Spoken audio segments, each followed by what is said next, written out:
I've worked security at Old Trafford for 6 years. 6 years of watching over an empty stadium after the crowds leave, when the echoes of victory turn into something else entirely. Most nights were calm, but one night changed. It was a cold December evening. The fog hung low, curling through the tunnels like breath from something alive. I was assigned to the south stand, alone. The lights were dimmed, just emergency bulbs glowing red over the field. I loved that silence once. But that night, the silence felt like it was listening. I walked my usual route past the players' tunnel, through the changing rooms, then into the pitch tunnel. That's when I heard it. Footsteps. Slow. Heavy. Coming from behind me. I turned. Nothing. Probably echoes. Primera, told myself. But then another step. Closer. And another. Old Trafford is full of stories, workers who swore they saw figures in the stands after hours. Whispers of a shadow running across the pitch when the lights flicker. I never believed them.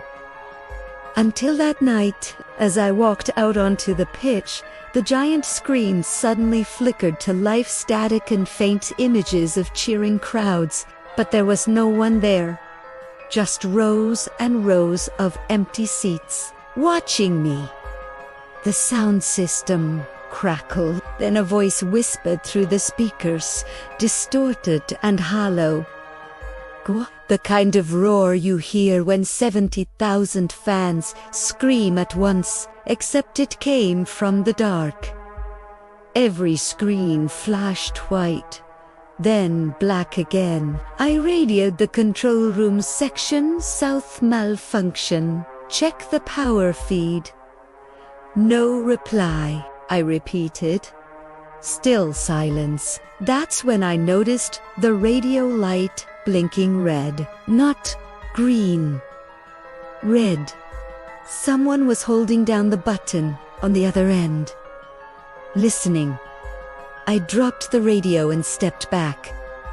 My heartbeat echoed louder than my boots. Then the stadium lights flickered once. 'Twas and every seat seemed to ripple with movement. I froze.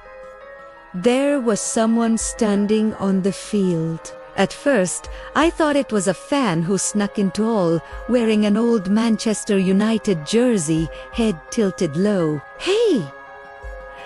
You're not supposed to be here!" I yelled. No answer, just the faint sound of cheering.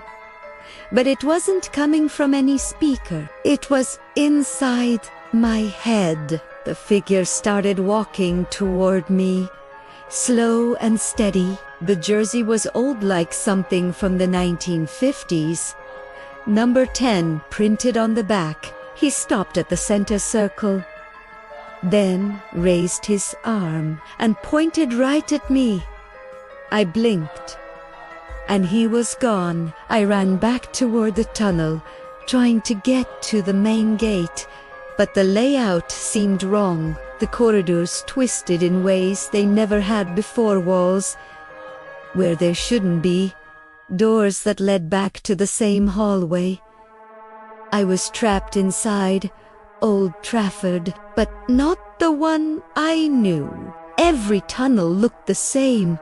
Red and grey concrete, soaked in flickering light. Then, faintly, I heard commentary. Old, muffled radio voices. Busby's boys. What a tragedy. Munich. I froze. That was 1958.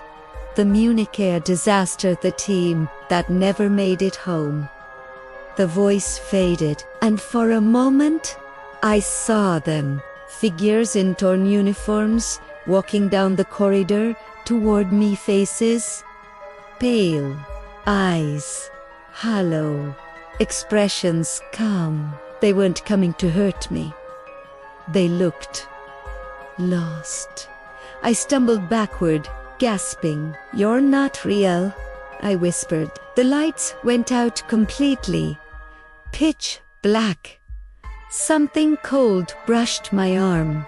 Then, a whisper in my ear, "Don't forget us." The emergency light snapped back on. Everything was normal again. The corridors, the gates, the pitch all, back in place. My radio finally crackled. "Control to south. Stand, copy." I grabbed it, voice shaking. "What the hell just happened?" The man on the other end laughed lightly. "Power outage. Mate, you alright?" I didn't answer. I looked toward the CCTV monitor near the exit. There I was on screen, standing in the middle of the pitch, frozen. But the footage wasn't from tonight. The timestamp said 1958. I stared at the grainy footage. The figure wearing jersey number 10 stood behind me on the screen. He raised his arm, pointed at the camera. Then the feed went black. I pulled the plug and ran. That was my last night at Old Trafford. I tried to tell people. No one believed me.